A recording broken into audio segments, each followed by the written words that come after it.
pada pembelajaran kali ini, yaitu mengidentifikasi ide pokok dan ide pendukung di dalam sebuah teks.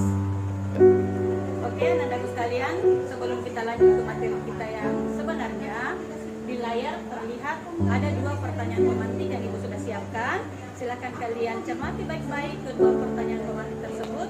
Kemudian, jika kalian sudah siap untuk menyampaikan tanggapan, silakan untuk mengajukan tangan terlebih dahulu sebelum menjawab atau menanggapi dua pertanyaan pemantik tersebut.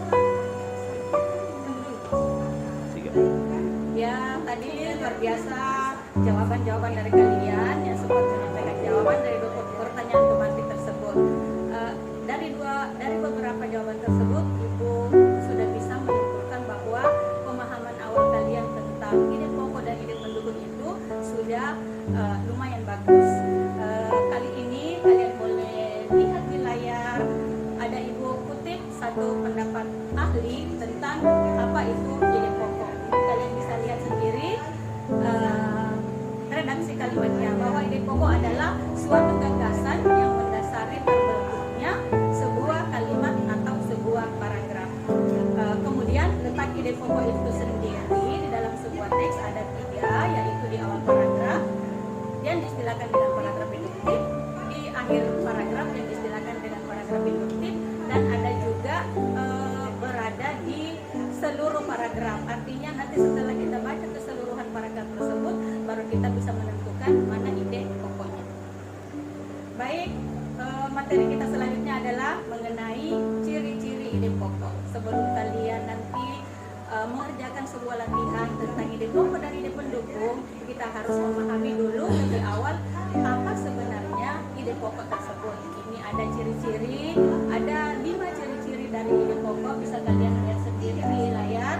Ada berupa kalimat umum, kemudian muat topik atau inti dari permasalahan yang akan dibahas dalam sebuah paragraf.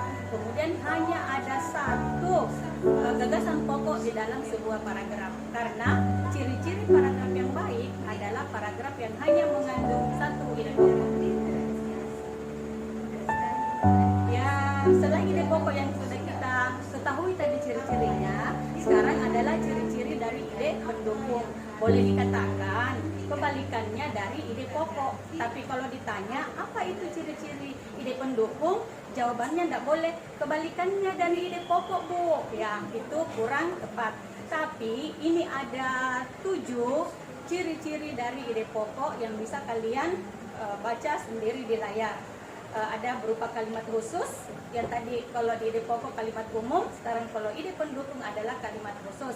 Sampai pada ide pendukung itu sebenarnya berisi alasan, contoh, atau identifikasi, klasifikasi, karena itu merupakan ide-ide yang menjelaskan apa yang disampaikan pada ide pokok sebelumnya.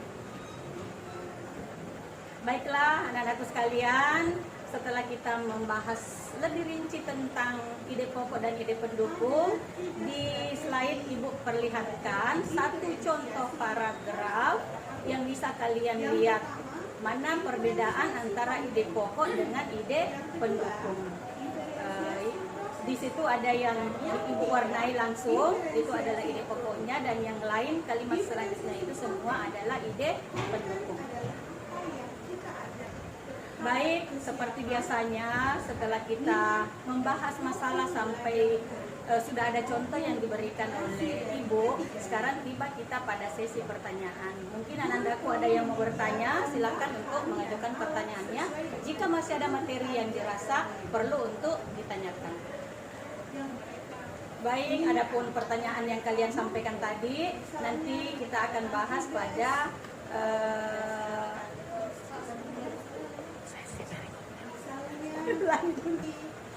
baiklah. Adapun video, baik, adapun pertanyaan yang kalian sampaikan tadi nanti akan kita bahas pada pertemuan berikutnya.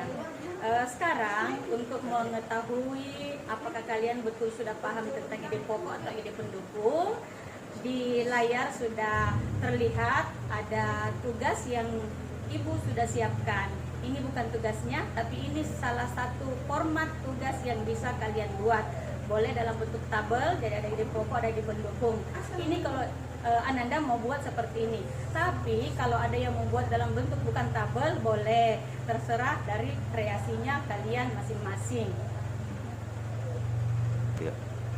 Baik, tugas yang kalian lihat tadi yang menentukan ide pokok dan ide pendukung dalam teks yang sudah Ibu siapkan dikerja secara per kelompok. Kemudian durasi waktu mengerjakan itu selama 20 menit.